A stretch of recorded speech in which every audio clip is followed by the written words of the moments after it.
இயேசு கிறிஸ்துவின் எண்ணற்ற நாமத்தினால் உங்கள் அனைவரையும் வாழ்த்தி வரவேற்கிறேன். இன்றைய நாளிலே உங்கள் அனைவரையும் சந்திப்பதிலே நான் மிகவும் சந்தோஷப்படுகிறேன். இன்றைக்கு கிறிஸ்தவர்கள் மத்தியிலே மிகவும் கோலாகலமாய் கொண்டாடப்படுகிற பெந்தெகோஸ்தே நாள் ஆக இது இருக்கிறது. இது கிறிஸ்தவர்களுக்கு மாத்திரமல்ல, உலகம் முழுவதுக்குமே ஒரு வெற்றிகரமான நாளாக அது இருக்கிறது.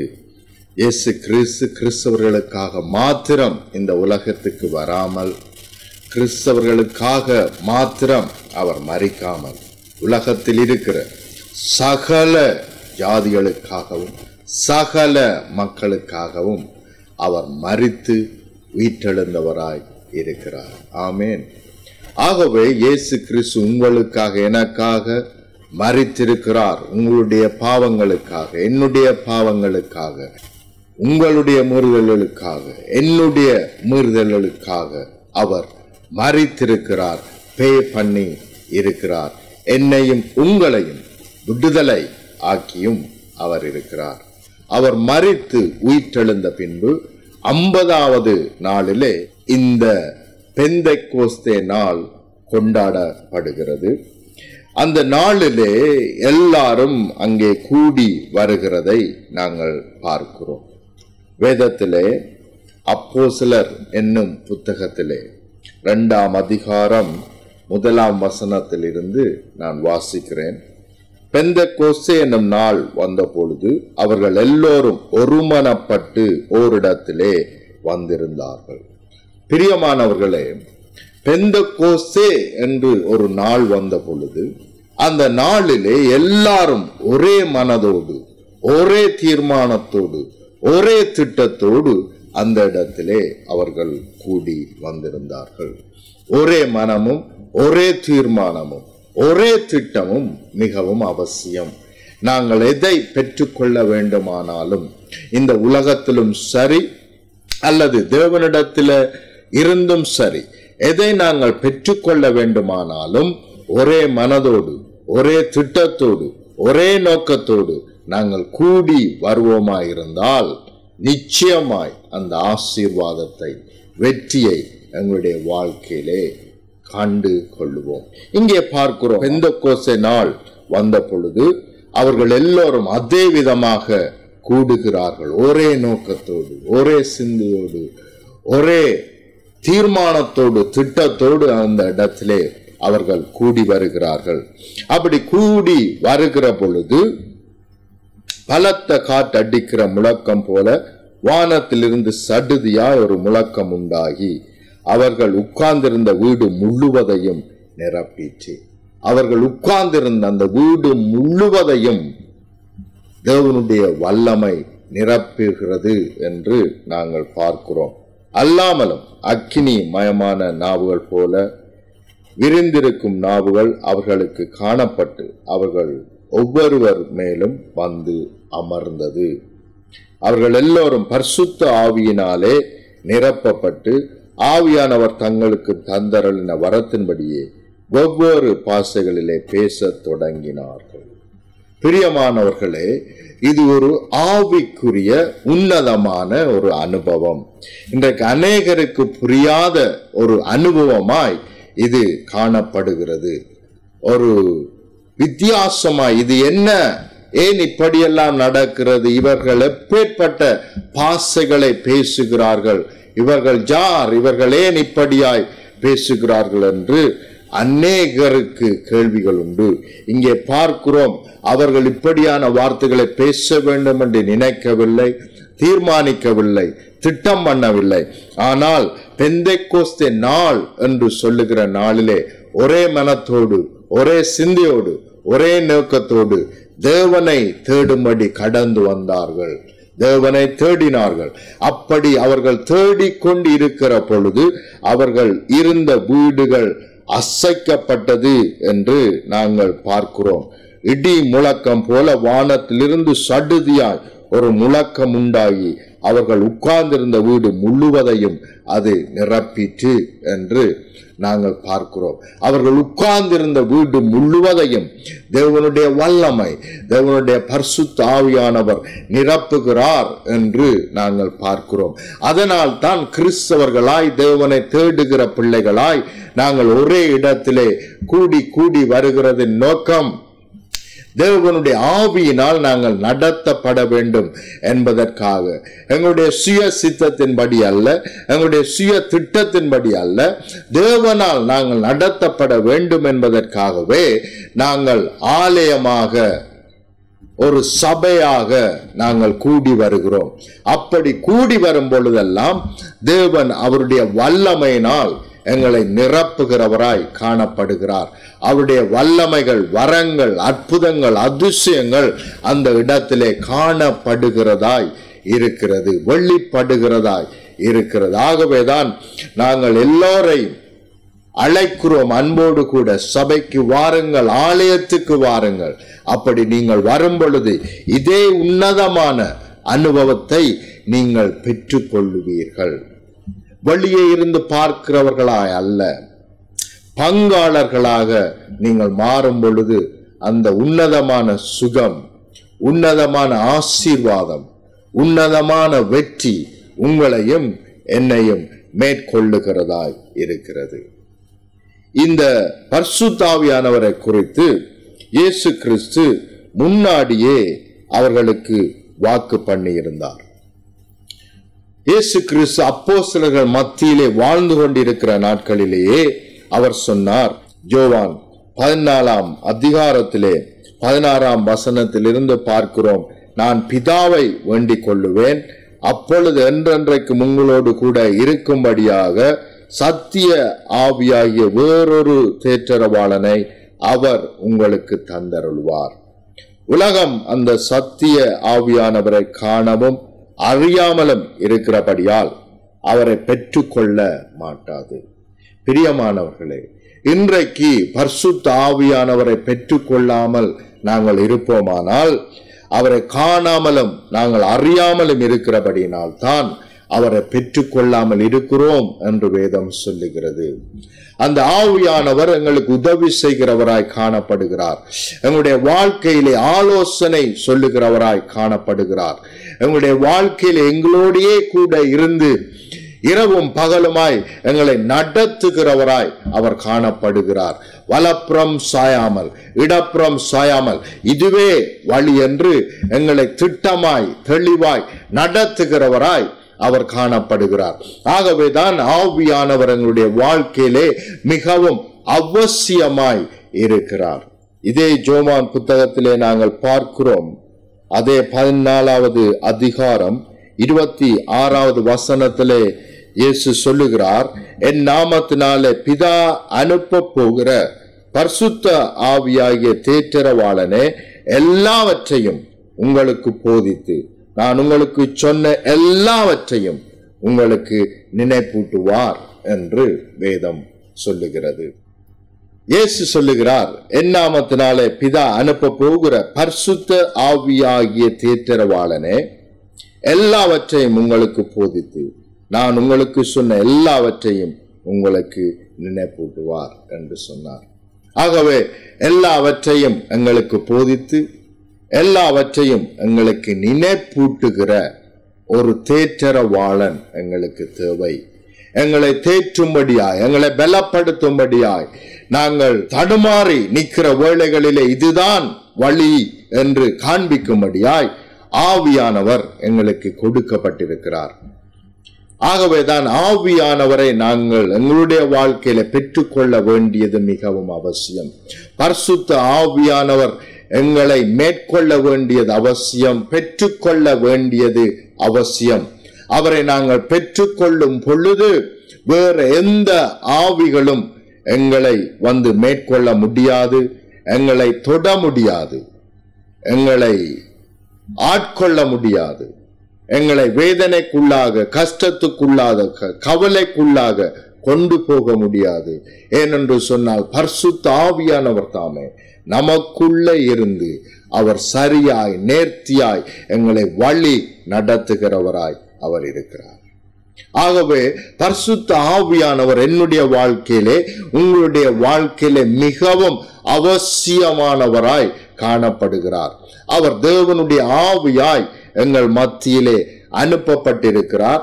அவர் எப்பொழுதும் எங்களோடு கூட இருந்து தேவனுக்கு பிரியமானதை செய்யும்படியாக, தேவன் சொன்ன காரியங்களை நாங்கள் நிறைவேற்றும்படியாக, தேவன் வைத்திருக்கிற சகல ஆசீர்வாதங்களையும் நாங்கள் பெற்றுக்கொள்ளும்படியாக அவர் எங்களை நடத்துகிறவராய் இருக்கிறார். பரிசுத்த ஆவியானவர் உங்கள் மத்தியிலே, என் மத்தியிலே கடந்து வரும் பொழுது எங்களுடைய வாழ்க்கை எப்பொழுதும் வெற்றி சிறக்கிறதா இருக்கிறது. ஒரு பொழுதும் தோல்வி உள்ளதாய் இருக்க முடியாது. ஒரு பொழுதும் வேதனை உள்ளதாய் இருக்க முடியாது. பரிசுத்த ஆவியானவர் எங்கள் மத்தியிலே இருக்கும் பொழுது நாங்கள் எப்பொழுதும் வெற்றி சிறக்கிறவர்களாய் நாங்கள் காணப்படும். இந்த பரிசுத்த ஆவியானவரை குறித்து பழைய ஏற்பாட்டிலே தீர்க்கதரிசிகள் மூலமாயும் தேவன் சொல்லி இருக்கிறார். பல ஆண்டுகளுக்கு முன்பதாகவே, பல நூற்று கணக்கான ஆண்டுகளுக்கு முன்பதாகவே எசாயா என்னும் தீர்க்கதரிசி மூலமாய் அவர் அனுப்ப போகிற பரிசுத்த ஆவியானவரை குறித்து தேவன் தெளிவாய் திட்டமாய் பேசியிருக்கிறார். இது கட்டுக்கதை அல்ல.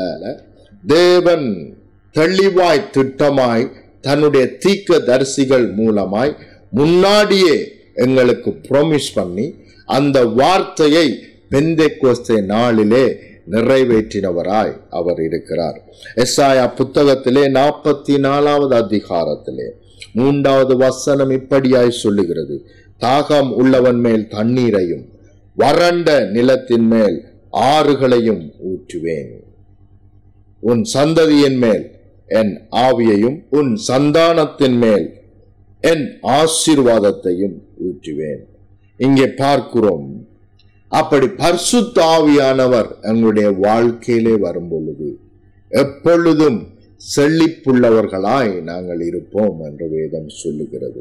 எங்களுடைய உள்ளத்திலே ஒரு செழிப்பு, எங்களுடைய சிந்தையிலே ஒரு செழிப்பு, எங்களுடைய வாழ்க்கையிலே ஒரு செழிப்பு, நாங்கள் கையிட்டு செய்கிற காரியங்களிலே ஒரு செழிப்பு, எங்களுடைய பிள்ளைகளுடைய வாழ்க்கையிலே ஒரு செழிப்பு.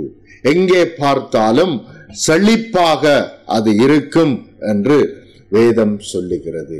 ஏனென்று சொன்னால் அவர் எப்பொழுதும் உங்களோடு என்னோடு கூட இருந்து எங்களை தெளிவாய் திட்டமாய் நடத்துகிறவராய் காணப்படுகிறார். ரகசியங்களை எங்களுக்கு வெளிப்படுத்துகிறவராய் அவர் காணப்படுகிறார். நடக்க போற காரியங்களை எங்களுக்கு அவர் சொல்லுகிறவராய் அவர் காணப்படுகிறார். அல்லேலூயா. நடக்க போற காரியங்களை எங்களுக்கு முன்கூட்டியே வெளிப்படுத்துகிற ஆவியானவராய் இருக்கிறார். இதை மகனே செய், இதை செய்யாதே, இன்ன நாளிலே இதை செய் என்று எப்பொழுதும் எங்களோடு கூட இருந்து அவர் நடத்துகிறவராய் இருக்கிறார். ஆகவே நாங்கள் எப்பொழுதும் தேவனால் நடத்தப்படுகிறவர்களாய் இருப்போம். எப்பொழுது என்று சொன்னால், தேவன் எங்களுக்கு ப்ராமிஸ் பண்ணின அந்த ஆவியானவரை நாங்கள் பெற்றுக்கொள்ளும் பொழுது அந்த ஆவியானவர் மூலமாய் நாங்கள் நடத்தப்படுகிறவர்களாய் இருக்கிறோம். பிரியமானவர்களே, ஆவியானவர் எங்களுடைய வாழ்க்கையில மிகவும் முக்கியம். இந்த ஆவியானவரை நாங்கள் அறியாமல் தெரியாமல் இருப்போமானால் வேதம் சொல்லுகிறது அவரை நாங்கள் பெற்றுக் கொள்ளவே முடியாது என்று சொல்லுகிறது. அவரை பெற்றுக் கொள்ளாமல் இருப்போமானால் நிச்சயமாய் நாங்கள் தேற்றப்பட முடியாது, நாங்கள் வழி நடத்தப்பட முடியாது. நிச்சயமாய் தேவன் வைத்திருக்கிற ஆசீர்வாதங்களை பெற்றுக்கொள்ளவே முடியாது. ஏனென்றால் அவர்தான் எங்களுக்கு காண்பித்து கொடுக்கிறவர்.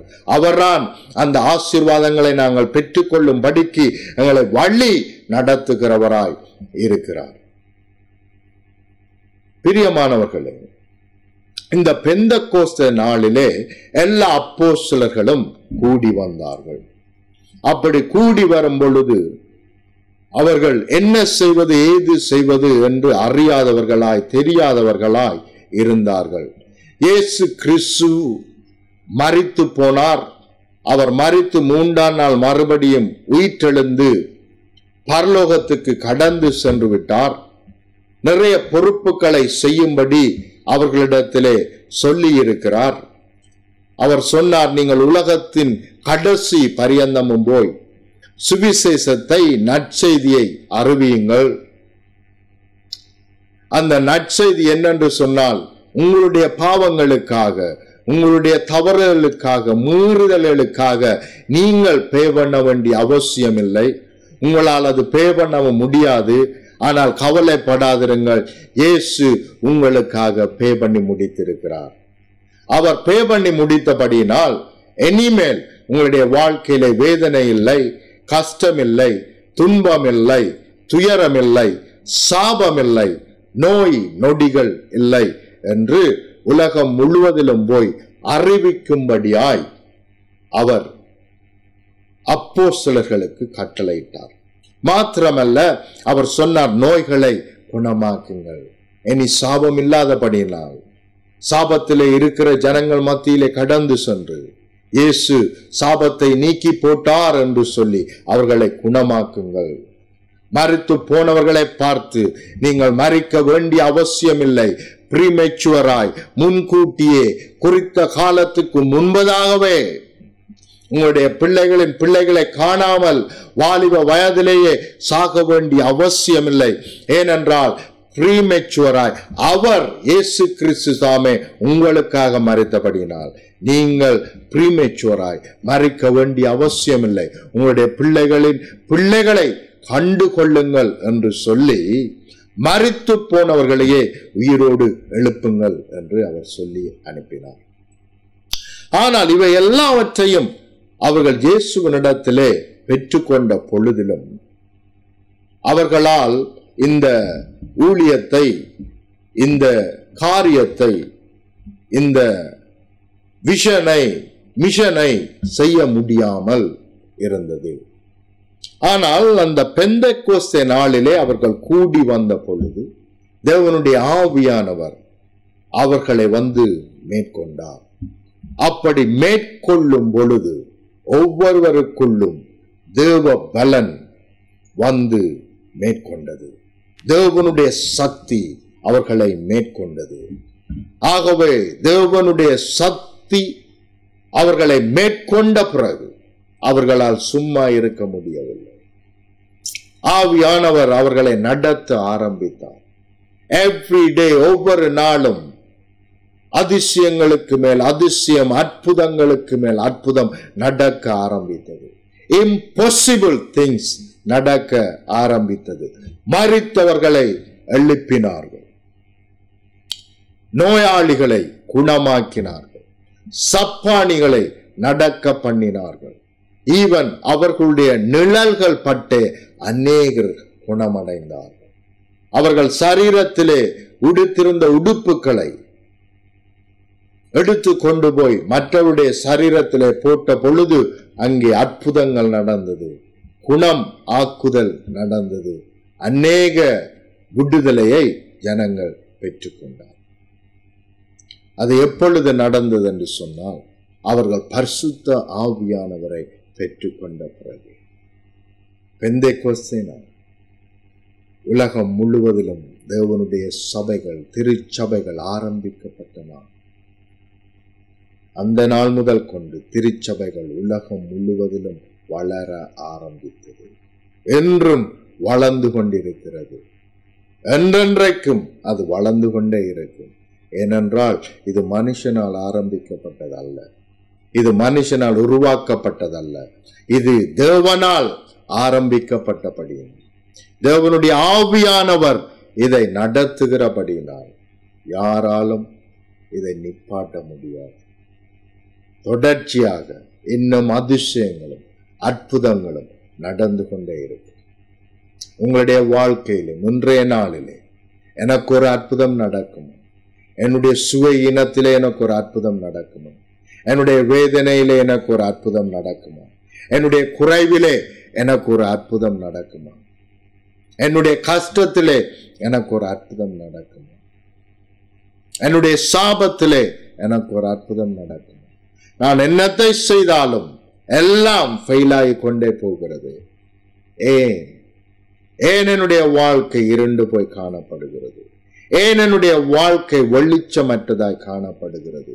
ஏன் என்னுடைய வாழ்க்கையிலே துன்பமும் துயரமும் தொடர்ந்து பிடிக்கிறது என்று கேட்டுக்கொண்டிருக்கிற சகோதரனே, சகோதரி, இயேசு கிறிஸ்து உங்களுக்காக எல்லாவற்றையும் செய்து முடித்து நீங்கள் பே பண்ண வேண்டிய எல்லாவற்றையும் அவர் பே பண்ணி முடித்திருக்கிறார். ஆகவே வெற்றி உங்களுக்கு நிச்சயம், சமாதானம் உங்களுக்கு நிச்சயம், சந்தோஷம் உங்களுக்கு நிச்சயம். என்றென்றைக்கும் வாழ்ந்திருப்பீர்கள். இயேசு வந்ததின் நோக்கம் அதுதான். என்றென்றைக்கும் வாழ்ந்திருக்கும்படியாய் அவர் கடந்து வந்தார். என்றென்றைக்கும் நீங்கள் வாழ்ந்திருப்பீர்கள். என்றென்றைக்கும் நீங்கள் ஆசீர்வதிக்கப்பட்டிருப்பீர்கள். குடும்பமாய், கணவனோடு கூட, பிள்ளைகளோடு கூட நீங்கள் இணைக்கப்பட்டு ஆசீர்வதிக்கப்பட்டிருப்பீர்கள். இனிமேல் வேதனை இல்லை, இனிமேல் கஷ்டம் இல்லை, இனிமேல் துயரம் இல்லை, இனிமேல் துன்பம் இல்லை. ஏனென்றால் இயேசு கிறிஸ்து ப்ராமிஸ் பண்ணின ஆவியானவரை அனுப்பி இருக்கிறார். அந்த ஆவியானவர் இன்றைய நாளிலே எங்கள் மத்தியிலே இருக்கிறார், எனக்குள்ளா இருக்கிறார். ஆகவே நான் உங்களுக்காக ஜெபிக்கிறேன். இப்பொழுதே உங்களுடைய வாழ்க்கையிலே அற்புதம் நடக்கும். அற்புதம் செய்கிறவர் நான் அல்ல, எனக்குள்ளே இருக்கிற ஆவியானவர் உங்களுக்கு அற்புதத்தை செய்வார். என்ன அற்புதம் வேண்டும், எப்படிப்பட்ட விடுதலை வேண்டும் என்பதை இப்பொழுதே நீங்கள் உங்களுடைய உள்ளத்திலே நினைத்துக் கொள்ளுங்கள். நான் இப்பொழுதே உங்களுக்காக ஜெபிக்கிறேன். எனக்குள் இருக்கிற அதே ஆவியானவர் இப்பொழுதே நீங்கள் விரும்புகிற, நீங்கள் எதிர்பார்க்கிற முடிவை தரும்படியாய் இப்பொழுதே அவர் கிரியை செய்ய ஆரம்பிப்பார். ஆமென். ஆகவே நான் ஜெபிக்கிறேன். அன்பின் பிதாவே, இந்த வேளைக்காக உமக்கு நன்றி. நீர் நல்லவரும் எப்பொழுதும் உம்முடைய பிள்ளைகளுக்கு நன்மை செய்கிறவருமாயிருக்கிறேன். என்னிடத்தில் வருகிற எவ்வனையும் நான் புறம்பே தள்ளுகிறதில்லை என்று நீர் சொல்லி இருக்கிறேன். ஆகவே இந்த சத்தத்தை கேட்டுக்கொண்டிருக்கிற ஒவ்வொரு பிள்ளைகளும் உம்மிடத்திலே வந்திருக்கிறார்கள். ஆகவே அவர்களுடைய குறைவுகளை நீர் அறிந்திருக்கிறீர்.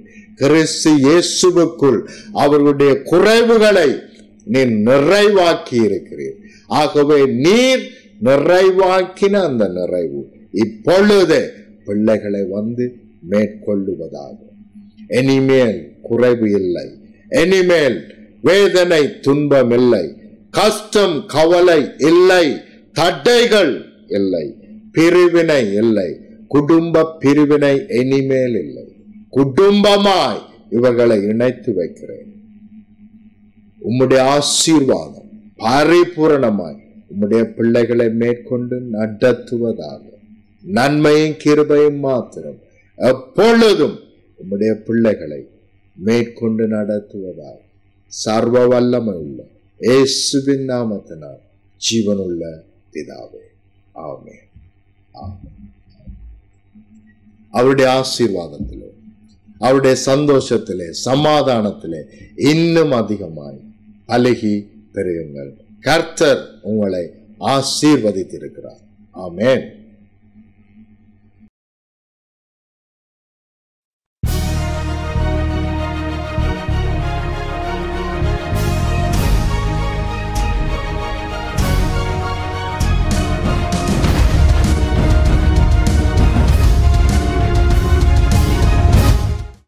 Examiner was there. Okay, he checked everything. He asked, show me and tell me questions, 2 questions.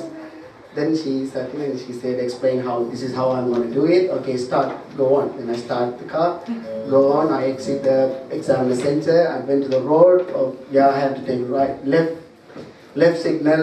But I told my examiner, I have to stop my car now. And she asked, why? I said, I forgot to put my belt. You know what she said? Even I did not notice that. So you can carry on. Then I put the belt, I carried on, and at the end I was passed. Amen. I thank God first, and I thank Pastor for the prayers. because of His word of God and the prayers, I assuredly know that I am going to pass. Amen. I didn't pray like, Father, if it's your will, you let your pass come. No, I said, surely goodness and mercy shall follow. So today, goodness and mercy should follow. The goodness and mercy is passing the exam. So that should follow me at the end of the exam. So I prayed like that. Pastor prayed for that. He said, definitely you will get the driving license. Then I went, I got the driving license.